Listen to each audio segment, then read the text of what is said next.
जय श्री सीताराम जी की। सुतीक्ष्ण मुनि ने प्रभु रामचंद्र जी से कहा, हे स्वामी, मेरी विनती सुनिए। मैं आपकी स्तुति किस प्रकार करूं? आपकी महिमा अपार है और मेरी बुद्धि थोड़ी है, जैसे सूर्य के सामने जुगनू का प्रकाश।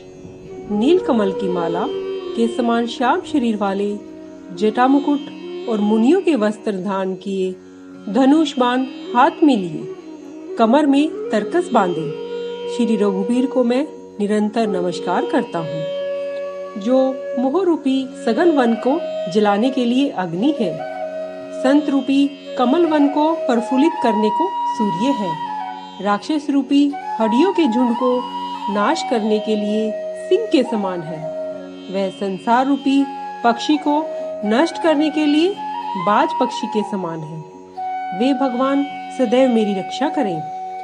लाल कमल के समान नेत्र और सुंदर वेश वाले सीता जी के नेत्र रूपी चकोर को चंद्रमा, शिव जी के हृदय रूपी मानसरोवर के हंस, विशाल वक्षस्थल और भुजा वाले हे राम जी, मैं आपको प्रणाम करता हूँ, जो संशय रूपी सांपों को गरजने के लिए गुरूढ़ है, कठोर तर्क से उत्पन्न विषाद का नाश करने वाले हैं, संसार को छुड़ाने वाले हैं, वह देवों के समूह को आनंद देने वाले हैं। वे कृपा निधान मेरी रक्षा करें। हे निर्गुण सगुण विषम और स्वरूप, हे ज्ञान वाणी और इंद्रियों से परे देव, अनुपम निर्मल अखंड और दोष रहित अनंत और भूमि का भार उतारने वाले, मैं आपको नमस्कार करता हूँ, जो भक्तों के लिए कल्प वृक्ष के बगीचे, क्रोध लोभ अहंकार तथा काम को डराने वाले हैं। बहुत ही चतुर वह संसार रूपी समुद्र से पार उतरने को सेतु रूप है। वे सूर्यवंश के ध्वजा रूप राम जी मेरी रक्षा करें, जिनकी भुजाओं का प्रताप अतुलित है, जो बल के धाम है, जिनका नाम कलयुग के असंख्य पापों को नाश करने वाला है, जिनके गुणों का समूह धर्म का रक्षक है और कल्याण करने वाला है। वे रामचंद्र जी सदैव मेरा कल्याण करें। यद्यपि आप निर्मल व्यापक अविनाशी और हृदय में सदा वास करने वाले हैं, तो भी हे खरारी, लक्ष्मण जी और सीता सहित वन में विचरने वाले, आप मेरे वन में वास कीजिए। हे स्वामी, आपको जो सैगुण निर्गुण और अंतर्यामी जानते हैं वे जाने, परंतु मेरे हृदय में तो अयोध्यापति श्री राम जी ही निवास करें। ऐसा अभिमान कभी नहीं छूटे कि मैं सेवक हूँ और श्री राम जी मेरे स्वामी हैं।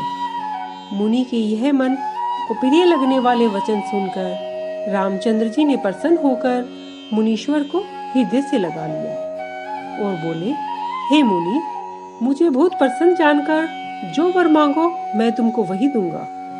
मुनि ने कहा, मैंने वरदान कभी नहीं मांगा। मुझे यह नहीं समझ पड़ता कि क्या झूठ है और क्या सत्य है। सो हे भक्तों को सुख देने वाले श्री राम जी, आपको जो अच्छा लगे वही दीजिए। श्री राम जी बोले, तुम अटल भक्ति, वैराग्य, विज्ञान, समस्त गुण और ज्ञान से परिपूर्ण हो जाओ। तब मुनि बोले, हे प्रभु, जो वर आपने दिया सो मैंने पाया, अब मुझे जो भला लगे वही दीजिए। हे प्रभु, श्री राम जी, लक्ष्मण जी और जानकी जी समेत धनुष बाणधारी आप स्थिर होकर मेरे हृदय रूपी आकाश में चंद्रमा के समान सदैव वास करें। लक्ष्मीपति श्री रामचंद्र जी एवं मस्तु कहकर प्रसन्न होकर अगस्त्य ऋषि के पास चले। तब मुनि बोले, गुरुदेव के दर्शन पाकर इस आश्रम में आए मुझे बहुत दिन हो गए। अब प्रभु के साथ गुरुदेव के पास जाऊंगा। हे नाथ, इसमें आप मेरा कुछ एहसान नहीं है। कृपा निधान श्री राम जी ने मुनि की चितराई देखकर अपने संग ले लिया और दोनों भाई हंसने लगे। मार्ग में अपनी सुंदर भक्ति कहते हुए देवधरराज श्री राम जी अगस्त्य ऋषि के आश्रम में पहुंचे। सुतीक्ष्ण जल्दी से गुरु के पास गए और साष्टांग प्रणाम करके उनसे ऐसा कहने लगे, हे नाथ, अयोध्या देश के राजकुमार जगाधर श्री राम जी, छोटे भाई लक्ष्मण जी तथा सीता जी सहित आपसे मिलने आए हैं। हे देव, जिनको आप रात दिन जपते हैं। यह सुनते ही अगस्त्य जी तुरंत उठ दौड़े। भगवान को देख आंखों में जल भर आया। मुनि के चरणों में दोनों भाई गिरे। तब ऋषि ने बड़े प्रेम से उन्हें उठाकर छाती से लगा लिया। ज्ञानी मुनि ने सादर कुशल पूछी और आसन पर लाकर बिठाया। फिर बहुत प्रकार से प्रभु की पूजा करके कहा कि मेरे समान भाग्यवान दूसरा कोई नहीं। वहाँ और भी जितने मुनिगण थे वे सब भी सुख के मूल श्री राम जी के दर्शन करके प्रसन्न हुए। मुनियों की मंडली में श्री राम जी सबकी ओर सन्मुख होकर बैठे, मानो शरद पूर्णिमा के चंद्रमा को चकोरों का झुंड देख रहा है। तब राम जी ने मुनि से कहा, हे स्वामी, आपसे कुछ छिपा हुआ नहीं है, जिस कारण मैं यहाँ आया हूँ आप जानते हैं। हे तात, इसलिए मैंने समझाकर नहीं कहा। हे प्रभु, अब आप मुझे वही सलाह दीजिए जिससे मैं मुनियों के वैरी राक्षसों को मारूं।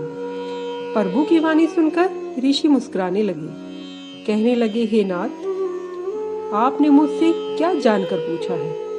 हे पापनाशक, आपके ही भजन के प्रताप से आपकी कुछ थोड़ी सी महिमा जानता हूँ। आपकी माया गुलर के विशाल वृक्ष के समान है और अनेक ब्रह्मांडों के समूह उसके फल है। चराचर जीव उन फलों के भीतर के कीड़ों के समान है, जो बाहर का कुछ भी हाल नहीं जानते। इन फलों का भक्षण करने वाले कठिन और भयंकर काल भी आपके भय से सदा डरता है।